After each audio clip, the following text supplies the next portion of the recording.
আজকের এই ভিডিওতে আমরা পশ্চিমবঙ্গ সম্বন্ধে কিছু ওয়ানলাইনার দেখে নেব। তো সব যদি আমরা দেখি তাহলে এখানে রয়েছে পশ্চিমবঙ্গ রাজ্য সৃষ্টি হয়েছে কত সালে। উত্তর যে হয়ে যাবে কিন্তু দেখেন 1947 সালে। দ্বিতীয় রয়েছে পশ্চিমবঙ্গের মোট আয়তন কত।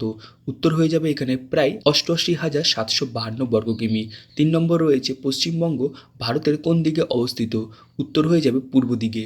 পরবর্তী রয়েছে পশ্চিমবঙ্গের দক্ষিণ দিকে কোন সাগর অবস্থিত। উত্তর হয়ে যাবে বঙ্গোপসাগর। পরবর্তী হচ্ছে 2011 সালে জনগণনা অনুযায়ী ভারতের মোট জনসংখ্যার বিচারে পশ্চিমবঙ্গের স্থান কত। অ্যান্সার হয়ে যাবে চতুর্থ। আয়তনের দিক দিয়ে পশ্চিমবঙ্গের বৃহত্তম জেলার নাম কি। সঠিক অ্যান্সার হয়ে যাবে দক্ষিণ 24 পরগনা। জনগণতার দিকে পশ্চিমবঙ্গের বৃহত্তম জেলার নাম কি। উত্তর 24 পরগনা। বর্তমানে পশ্চিমবঙ্গের সবচেয়ে ছোট জেলা কোনটি। কলকাতা আয়তন অনুসারে। পশ্চিমবঙ্গের সবচেয়ে কম জনঘনত্ব বিশিষ্ট জেলা কোনটি। পুরুলিয়া। পশ্চিমবঙ্গের 3 দিকে কী দ্বারা বেষ্টিত। স্থলভাগ।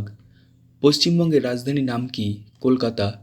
পশ্চিমবঙ্গের প্রধান ভাষার নাম কি। বাংলা। পশ্চিমবঙ্গের রাজ্য পশুর নাম কি। মেছো বিড়াল। পশ্চিমবঙ্গের রাজ্য পাখির নাম কি। শ্বেতকণ্ঠ মাছরাঙা। পশ্চিমবঙ্গের রাজ্য ফুলের নাম কি। শিউলি। পশ্চিমবঙ্গের রাজ্য গাছের নাম কি। ছাতিম। পশ্চিমবঙ্গের রাজ্য নৃত্যের নাম কি। গৌরনৃত্য। পশ্চিমবঙ্গের প্রথম মুখ্যমন্ত্রীর নাম কি।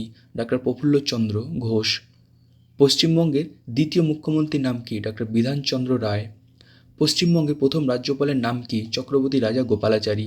তো এই হচ্ছে আজকের মোট 20খানা ওয়ানলাইনার। তো এই পিডিএফটা যদি আপনাদের চাই তো অবশ্যই কিন্তু আমাদের যেই টেলিগ্রাম চ্যানেল রয়েছে সেই টেলিগ্রাম চ্যানেলে যুক্ত হয়ে যাবেন, যার লিঙ্ক আপনার ডেসক্রিপশানে পেয়ে যাবেন। এইরকম যদি আরও আপনাদের ওয়ানলাইনার চাই তো অবশ্যই যে কমেন্ট বক্সে কমেন্ট করে দেবেন। তো আজকের জন্য এটুকুই থাকলো। Thank you.